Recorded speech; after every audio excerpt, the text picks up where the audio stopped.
The key to self-confidence is really simple. And this is absolutely, I've trained hundreds of thousands of people. I've spoken to millions of people around the world. I can tell you this, the self-confident people I know, whether they are athletes, school teachers, mechanics, parents, stay-at-home moms, you name it, they have a pattern of keeping promises they make to themselves. The groundwork of beginning to build self-confidence is to begin to keep the promises you make to you. And that's why it's important to begin to even make small promises. If you're going to get up at a certain time in the morning, not only do it, but then give yourself credit. Say, I did what I said I was going to do. If it's in your diet or your fitness, don't just eat the healthy foods. Go, I'm doing what I said I was going to do. You begin to build this reputation. If you're constantly being influenced and moved by what other people think about you, it means there's a deficiency in what you think about you. And so the key is not some, esoteric like belief system. It's a pattern of keeping the promises that you make to you. That's the groundwork of self-confidence for sure.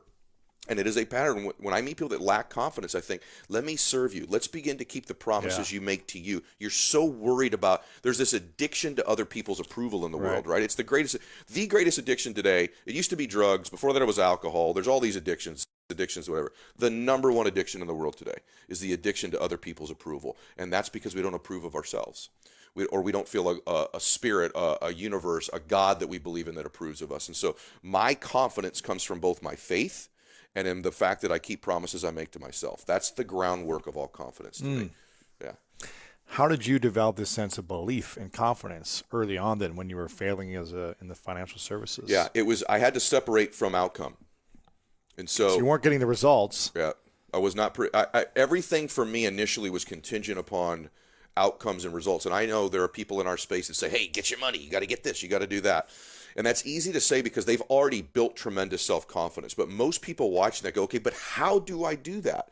And so I had to start to take some solace, some confidence in the fact that I was behaving in a way requisite to eventually produce success, right?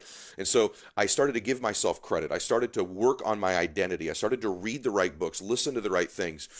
And for me, it starts with my body. Like, I couldn't control what other people would say to me, but I could control that I got up and worked out. I could control that I moved my body. There's something that we've both learned from Tony about just literally moving our bodies physically changes our state. And like, everybody hears that, but I actually do it. I really believe it's hard to get depressed. It's hard to not believe in yourself. I was at the gym today. I was watching this couple very odd dudes. They were just sort of really dancing. And the first part of me was like judging them, like, these guys are so weird, in public. But then I thought, you know what? That's not right. These guys are in a great, joyful, blissful state, right? These are not depressed guys. These are not guys lacking self-confidence. Yeah. And so often the way we move our bodies can change that too.